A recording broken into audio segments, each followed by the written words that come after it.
আজকে আপনাদের সঙ্গে শেয়ার করব হাতে মেখে মাছ রান্না। তাও যদি হয় নিজের পুকুরের মাছ, তাহলে তো আর কোনো কথাই নেই। চলুন তাহলে কথা না বাড়িয়ে রেসিপিতে চলে যাই। দেখতে পাচ্ছেন মাছটা আমি নিয়েছি আর মাছটা আমি কেটে নিচ্ছি।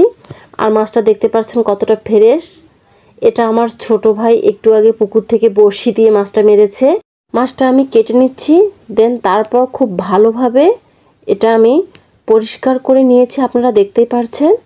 এখন একটা প্যানে পরিমাণ মতো তেল দিয়ে দিয়েছি, 1 কাপ পেঁয়াজ কুচি দিয়েছি, 4-5টা মরিচ ফালি করে দিয়েছি, পরিমাণ মতো লবণ দিয়েছি, পরিমাণ মতো হলুদ দিয়েছি, দিয়ে সবগুলো ভালো করে মেখে নিয়েছি। এখন মাছগুলো এর মধ্যে অ্যাড করে দিলাম।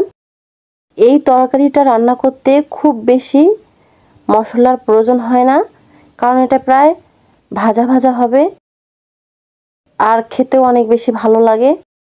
আমি এই তো খুব ভালোভাবে মাছগুলো একটু সময় নিয়ে মেখে নিচ্ছি। আপনারা দেখতে পাচ্ছেন অলরেডি আমার মেখে নেওয়া হয়ে গিয়েছে। এ পর্যায়ে আমি পানি অ্যাড করে দিব, তবে পানিটা খুব কম পরিমাণে দিতে হবে। এই মাছ রান্নাটাতে একটু পানি কম দিতে হয়। এই তো পানি আমি দিয়ে দিয়েছি, এখন ঢাকনা দিয়ে দিলাম। ফিরে আসলাম 20 মিনিট পর। দেখতে পাচ্ছেন পানিটা আমার পুরোটা টেনে এসেছে। এ পর্যায়ে আমি মাছগুলো উল্টে দিব। আপনারা দেখতে পাচ্ছেন এক সাইডে মাছের কালার এসে গিয়েছে। এই কালারটা আসলে বুঝতে হবে তরকারিটা আমার একদম পারফেক্টভাবে হয়েছে। আর এটা খেতে অসম্ভব মজা হয়।